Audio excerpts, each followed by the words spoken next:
Un peu à l'écart des danseurs, Africa sort son téléphone caché et prend quelques selfies. En se photographiant, elle repense à son travail et à son emploi du temps chargé. Malgré sa célébrité et ses revenus élevés, elle est loin d'être heureuse. C'est pourquoi elle a accepté cette fête mystérieuse, pour se détendre et se déconnecter. Alors que la nuit tombe et que la fête bat son plein, Africa monte sur scène pour chanter ses tubes. Des projecteurs projettent un hologramme d'Astrid, qui salue tout le monde et présente la nouvelle boisson. Ceux qui portent un bracelet lumineux peuvent goûter la boisson énergétique, tandis que les autres la recevront à leur retour. Après son discours, quelques personnes boivent la boisson et la fête continue. Un garçon portant un bracelet lumineux s'éloigne de la foule vers l'eau. Une fille s'approche de lui, essayant d'engager la conversation et de comprendre ce qui ne va pas. Il lui dit qu'il va bien, parle de sa vie, de combien il déteste son père, qu'il le trouve faible, et qu'une dispute les a poussés à venir à cette fête. Pendant ce temps, Udé se rend dans un endroit plus calme avec sa nouvelle connaissance. Soudain, elle entend un cri fort. Un garçon avec un bracelet lumineux réclame sa boisson au barman. Un employé de l'île intervient, retire Frank de ses fonctions et résout le conflit. Dès que le barman se retire à l'arrière, deux hommes le suivent et le battent pour sa désobéissance. Udi assiste à la scène et intervient, empêchant qu'il ne tue Frank. Terrifiée, elle s'enfuit. À ce moment-là, tous ceux qui ont bu la nouvelle boisson énergétique commencent à se sentir mal, à avoir des hallucinations et à vomir. Cachée avec sa nouvelle connaissance, Uda lui raconte, horrifiée, ce qu'elle a vu, les deux hommes essayant de tuer le barman. Il la rassure, la distrait et lui promet de la protéger. Se sentant en sécurité, elle se détend et l'embrasse. Leur moment est brièvement interrompu par une autre fille qui les rejoint. Pendant ce temps, Zoa est dans un mauvais état. À moitié consciente, elle erre plus profondément dans l'île. Elle hallucine la voix de sa mère et s'approche sans le savoir du bord d'une falaise. Alors que son pied s'élève au-dessus du vide, quelqu'un la saisit par derrière. C'est un jeune homme. Astrid et son partenaire, debout dans un salon spacieux avec des verres de champagne et de whisky, discutent calmement des 5 participants sélectionnés. Astrid est ravie de leur choix, mais son partenaire lui rappelle que de nouvelles personnes peuvent parfois décevoir. Astrid pense que la boisson a déjà forcé chacun à regarder à l'intérieur de lui-même et à affronter ses vulnérabilités. La plupart se sentaient seuls, oubliés, rejetés, et avaient besoin d'un nouveau soutien, d'une famille sur laquelle compter. Il passe les 5 en revue un par un. L'homme parie sur Zoa, qu'il considère comme forte, mature et responsable. Astrid voit en Pixie Bonne quelqu'un de fiable, obéissant mais sensible, une combinaison rare. Aldo est vu comme ambitieux avec une capacité naturelle à décider. Charlie semble chaotique et instable, ce qui le rend adaptable. Africa, avec son énergie rebelle, son narcissisme et son ambition, excite les deux.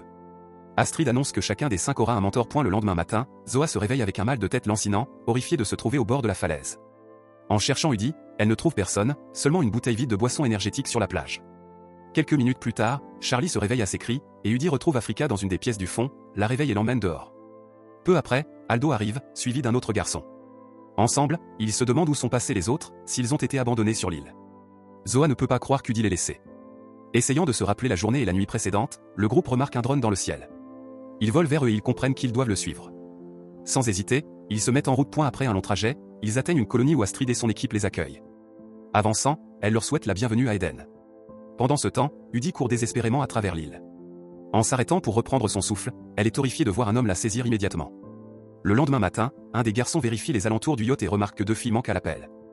Il s'adresse à un membre du personnel et demande à retourner sur l'île pour les chercher, mais celui-ci refuse, expliquant que l'équipe de la fête est toujours sur l'île et s'occupera de toute personne laissée derrière, les ramenant lors du retour sur le continent. Sur l'île, le groupe d'Astrid traque Frank. Le jeune homme ensanglanté et battu tente désespérément d'échapper à la capture. Mais au moment le plus inattendu, il tombe sur Eva. Pendant ce temps, Astrid fait visiter sa communauté aux 5 nouveaux arrivants. Elle explique qu'ils cultivent toute leur nourriture, entièrement bio. Tous les problèmes sont résolus ensemble lors de réunions communautaires. Leur mode de vie ressemble un peu à celui d'une ruche. Tout le monde travaille dur et se soutient mutuellement. Actuellement, 53 personnes vivent sur l'île, mais Astrid est certaine que ce nombre augmentera bientôt. Elle leur montre ensuite les maisons modulaires conçues selon un plan spécial, où vivent les membres de la communauté. Soudain, Zoa remarque un garçon, celui qui était avec Udé la nuit précédente. Voyant son regard, il détourne rapidement les yeux. Pendant ce temps, Frank supplie Eva de ne pas le dénoncer, mais elle ne peut pas agir autrement. Rassemblant son courage, elle informe les autres qu'elle l'a trouvé. En explorant les environs, Africa demande pourquoi ils avaient besoin de cette fête. L'homme explique que c'était pour promouvoir leur nouvelle boisson, faite uniquement à base d'ingrédients naturels, qui sera lancée dans quelques semaines. Les 5 nouveaux apparaîtront dans la publicité. En l'écoutant, Aldo est outré par l'organisation de la fête. Ils ont été laissés sur l'île et doivent maintenant attendre un autre bateau. En marchant, le groupe arrive à l'impressionnante maison où vit Astrid avec son compagnon. En examinant la maison, Zoa décide de demander des nouvelles d'Udi, voulant confirmer que tout le monde est vraiment parti. La femme lui assure qu'Udi est bien parti avec le groupe et qu'elle n'a aucune raison de s'inquiéter. Les autres partiront aussi le lendemain. Pour l'instant, tout le monde peut se détendre et explorer. En entendant qu'ils ne seront renvoyés chez eux que le lendemain, Aldo est furieux. Ignorant ses plaintes, Astrid demande à Ulysse de montrer leur maison modulaire aux nouveaux venus. Une fois le groupe parti, une fille s'approche d'Astrid et lui dit que la situation avec Frank est résolue. des gens voyagent vers une île isolée à la recherche de nouvelles expériences, sans se rendre compte qu'ils sont sur le point d'arriver dans un endroit qui incarne littéralement le paradis. Sur une île perdue au milieu de l'océan, une jeune fille crie désespérément le nom du dit, cherchant quelqu'un, n'importe qui, mais tout ce qu'elle obtient en retour est un silence inquiétant. Au lieu de trouver des gens, elle découvre une bouteille vide sur la plage. En la ramassant, des souvenirs remontent à la surface, la fête, la musique forte, tout le monde qui s'amusait. En regardant autour d'elle, la fille appelle à nouveau.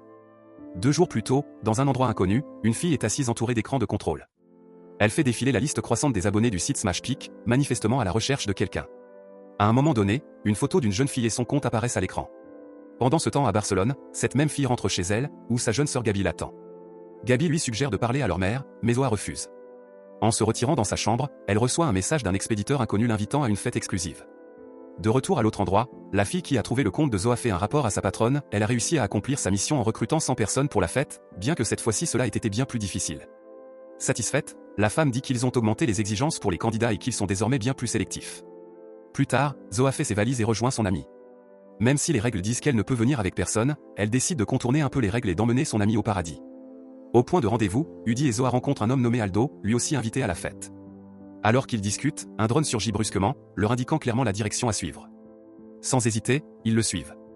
Après avoir monté un escalier, ils arrivent dans une pièce étrange ressemblant à un entrepôt. À l'intérieur, ils trouvent d'autres personnes également invitées. En s'approchant d'un garçon, Aldo essaie d'avoir plus d'informations, mais ce dernier ne sait encore rien. Quelques minutes plus tard, les lumières s'éteignent d'un coup et, à l'autre bout de la pièce, un grand bus décoré de lumière apparaît en diffusant de la musique. Comprenant qu'il est là pour eux, la foule surexcitée s'y précipite, impatiente de faire la fête. Une fois tout le monde à bord, le bus démarre avec un groupe de jeunes dansant à l'intérieur. À cet instant, un retardataire surgit de l'angle d'une rue, manquant de peu de se jeter sous les roues du bus, suppliant qu'on le laisse monter. Le conducteur s'arrête, demande son nom et ouvre la porte. Charlie monte à bord et rejoint la fête. Pendant que le bus les conduit vers le prochain lieu, les jeunes plongent dans l'ambiance, buvant, dansant et célébrant. Après un certain temps, le bus s'arrête et les portes s'ouvrent. En sortant, ils découvrent qu'il fait déjà jour et qu'ils sont arrivés sur une jetée, où un yacht les attend. Les garçons et les filles font la queue pour passer un contrôle de sécurité. On leur demande de laisser leur téléphone et tout objet métallique, qui leur seront rendus après la fête. Une fille, blogueuse et chanteuse connue sous le nom d'Africa, essaie de négocier une exception. Avec 1 million d'abonnés, une photo de la fête serait une superbe publicité, mais la sécurité refuse. Ils ont leur propre caméra et n'ont pas besoin de promotion. À contre-cœur, elle s'exécute et remet son téléphone. Cependant, en passant le scanner, l'alarme retentit. Africa est furieuse qu'il veuille procéder à une fouille plus poussée. L'alarme a été déclenchée par ses bots. Une fois la vérification faite, la sécurité la laisse finalement embarquer sur le yacht. Zoa passe sans problème, mais son amie Udi est arrêtée. Elle ne figure pas sur la liste des invités et n'a pas été officiellement conviée. En voyant son amie se faire refuser l'entrée, Zoa envisage de rentrer chez elle, mais Udi la supplie de rester. Zoa hésite, se souvenant des difficultés avec sa mère toxicomane et de sa responsabilité envers sa petite sœur. À ce moment-là, les organisateurs appellent, autorisant finalement Udi à monter à bord avec les autres. Une fois à bord, le DJ lance une nouvelle fête, promettant que ce sera l'aventure de leur vie. Pendant ce temps, la fille et sa patronne Astrid examinent les profils des invités. Elle sélectionne 5 personnes qui testeront leur nouvelle boisson et les rejoindront plus tard, tandis que les autres pourront profiter de la fête avant de repartir. Plus tard, Udi est réveillée par de grands coups à la porte, réveillant aussi Zoa. Elles sortent de leur cabine et montent sur le pont. À l'horizon, l'île apparaît. Elles y sont presque. Au même moment, Astrid et son partenaire observent le yacht approcher de la côte. L'équipe d'accueil est prête, contrôlant chaque invité avec des détecteurs de métaux et posant des bracelets à leurs poignets. Certains bracelets s'illuminent immédiatement en bleu. Une fois les formalités terminées, le personnel donne le coup d'envoi de la fête. Pendant ce temps, à Barcelone, Gabi prend son petit déjeuner lorsque son père sort de la chambre avec sa nouvelle petite amie. Gabi n'est pas ravie, mais l'informe que Zoa n'est pas à la maison. Son père lui explique la situation de leur mère, elle a été autorisée à quitter la clinique et veut la voir, mais il s'y oppose fermement, convaincu que le traitement n'a encore une fois pas fonctionné. Une fois l'homme et sa compagne partis, Gabi envoie un message à sa sœur, inquiète de ne pas avoir de nouvelles. Ulysses attribue à chacun des 5 nouveaux arrivants son modulé, dans leur nouveau logement, tous rencontrent leurs voisins, Zoa fait la connaissance de Nicolas et de Claudia, sombre et renfermée, et en s'asseyant sur le lit, elle remarque des lettres gravées dans le cadre en bois, C+F. Ce qui pousse Claudia à se souvenir instantanément de Franck et de tout ce qui s'est passé avec lui cette nuit-là. En entrant dans son module, Charlie découvre un compliment laissé par Adam et se jette aussitôt sur la nourriture. Pendant ce temps, Aldo discute avec sa voisine, frustré d'être retenu sur l'île et refusant de croire que la communauté n'a pas ses propres bateaux pour les ramener chez eux. Malgré les conseils de la jeune femme qui lui demande de se calmer et de se tenir tranquille, qu'il ignore. Dans le même temps, Africa s'installe dans son nouveau logement. La nuit venue, une fois tout le monde endormi, Aldo se faufile prudemment hors de son module et se dirige vers l'extérieur, mais avant même d'avoir fait quelques pas, un drone apparaît derrière lui et, effrayé, il décide de retourner dans son module. Le lendemain matin, les 5 sont à nouveau réunis, on leur fait passer des examens médicaux pour vérifier d'éventuelles infections et on leur remet des uniformes identiques à ceux de la communauté, mais Aldo refuse catégoriquement de se faire examiner ou de porter l'uniforme. et Ulysses accepte à contre-cœur qu'il reste dans ses propres vêtements, en expliquant qu'en raison du mauvais temps, le bateau n'arrivera que le lendemain. Se séparant du groupe, Africa se rend à la plage et sort discrètement son téléphone pour tenter de capter du réseau. Un homme apparaît derrière elle avec un sourire en coin et lui explique qu'il n'y a aucun signal sur l'île et que son téléphone aurait dû être confisqué avant de quitter le yacht, mais en observant sa tenue, il comprend qu'elle l'a dissimulé dans sa botte. À contre-cœur, Africa rend le téléphone et demande une cigarette, mais on lui répond que fumer est interdit sur l'île. L'homme lui expose alors la philosophie de la communauté, selon laquelle le corps est une maison dont il faut prendre soin, qu'il faut se libérer des soucis et profiter de l'instant présent. Car à Eden on vit ici et maintenant, ce à quoi Africa réagit avec ironie en repensant à son éducation catholique. Pour détendre l'atmosphère, l'homme lui montre un tatouage sur son flanc où est écrit « Together in Paradise », expliquant que c'était la première phrase qu'Astrid leur a dite à leur arrivée. Africa l'interroge sur le tatouage à son poignet et plaisante en mentionnant le sien, un signe de l'art, ce qui le fait simplement sourire. Assis sur la plage avec Zoa et Charlie, Aldo se plaint du retard, affirmant qu'il doit absolument rentrer chez lui pour rencontrer un client. Excédé par ses lamentations, Charlie s'éloigne, et Aldo aperçoit Claudia, tente de l'aborder mais la voit en larmes, refusant de s'expliquer, puis elle l'ignore et s'en va. Pendant ce temps, Zoa décide de se promener et tombe sur un rat. En s'approchant, elle voit deux garçons en train de s'embrasser, dont l'un est celui qui était avec Udé lors de la fête, et lorsqu'elle tente de lui demander des nouvelles de son ami, il lui répond sèchement. Au même moment, Eban se promène dans la communauté lorsqu'il entend soudain un piano. Intrigué, il s'approche et découvre une jeune fille jouant une mélodie triste et magnifique, et après l'avoir complimentée, elle l'invite à jouer à son tour, mais une fois assis au piano, il commence timidement avant de s'arrêter. Incapable de dépasser le blocage causé par la pression constante de son père, malgré les encouragements de la jeune fille, puis il s'en va sans un mot, apprenant seulement alors qu'elle s'appelle Alma.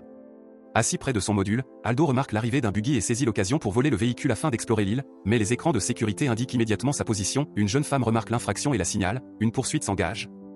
Aldo parvient à semer une voiture mais finit par percuter une autre qui bloque complètement la route, et en s'arrêtant, il avoue qu'il voulait simplement explorer l'île et demande comment ils l'ont retrouvé si vite, tandis que la jeune femme se contente de sourire, Aldo réalisant en regardant son bracelet qu'il s'agit d'un traceur.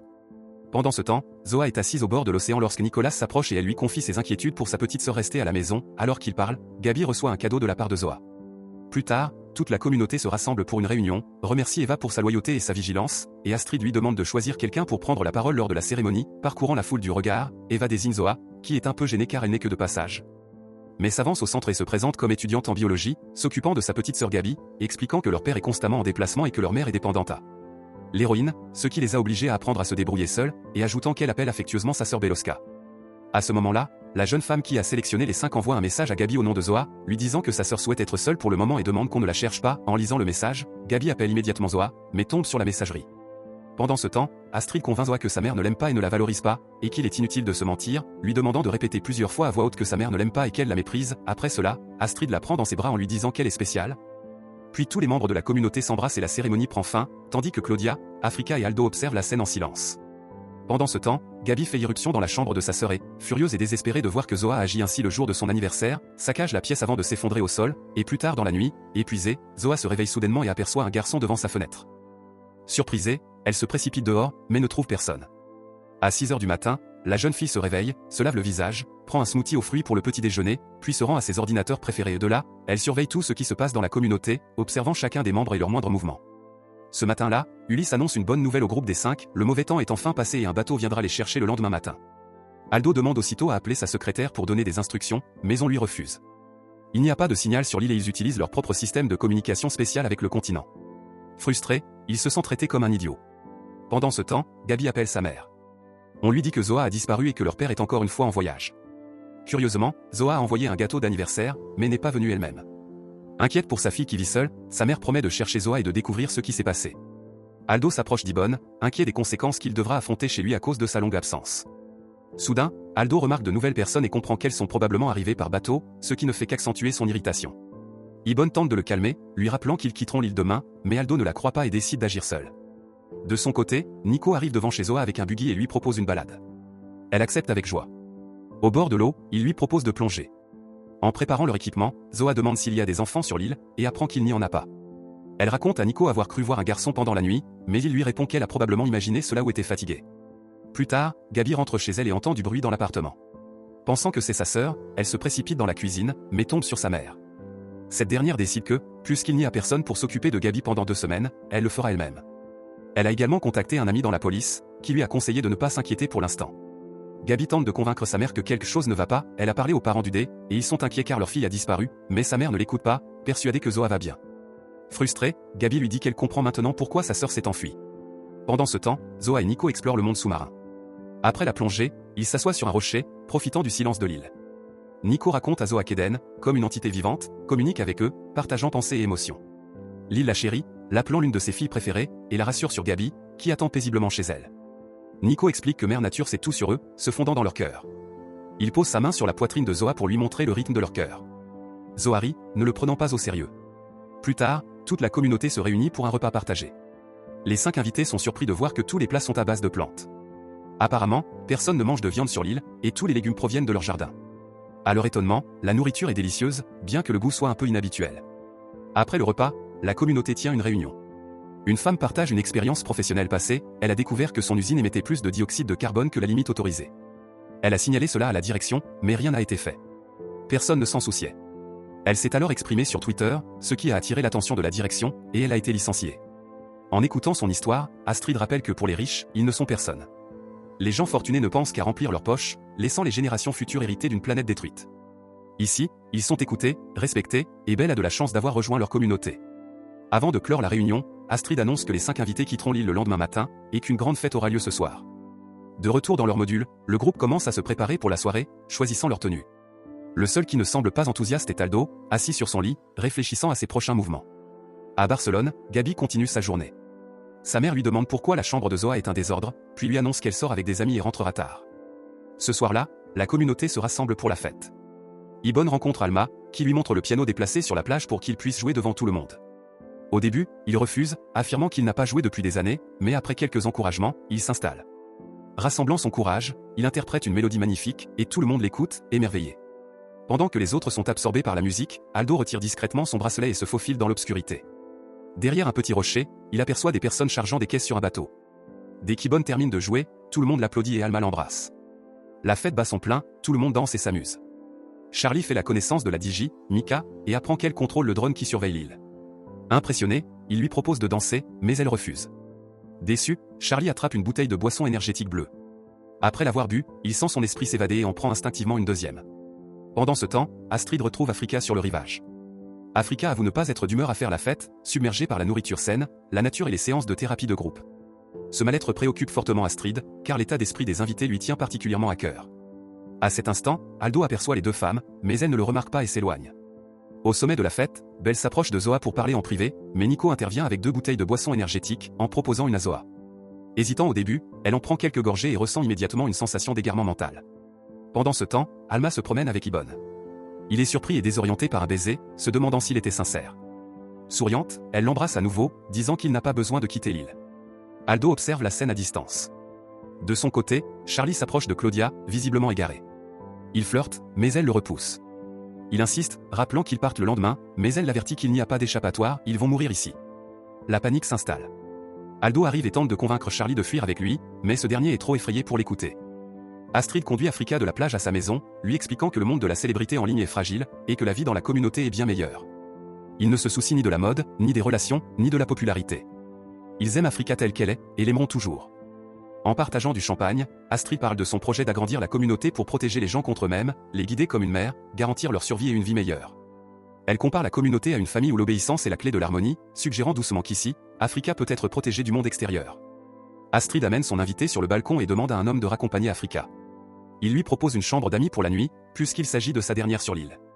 Hésitant, elle accepte, promettant de partir le lendemain. L'homme conduit Africa à la chambre d'amis. En observant les lieux, elle avoue qu'elle rêve de partager cet endroit avec ses abonnés, mais qu'elle doit d'abord comprendre où elle est et qui ils sont.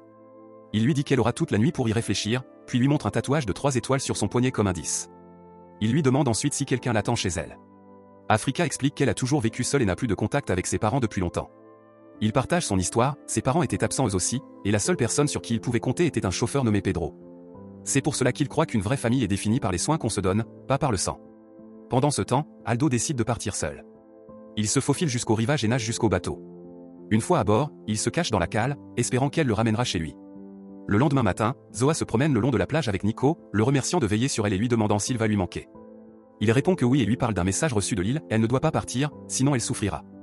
Souriante, Zoa l'embrasse, et le baiser devient plus intense. Pendant ce temps, Aldo se réveille au bruit du moteur qui s'arrête dans la cale. Il grimpe précautionneusement pour voir ce qui se passe. À son horreur, il est entouré, non pas du continent, mais d'un océan infini. Sur le pont, une fille lui ordonne de s'agenouiller. Puis elle lui tire une balle dans la tête. Quelques instants plus tard, Aldo s'effondre, mort, et le bateau redémarre, faisant demi-tour vers l'île.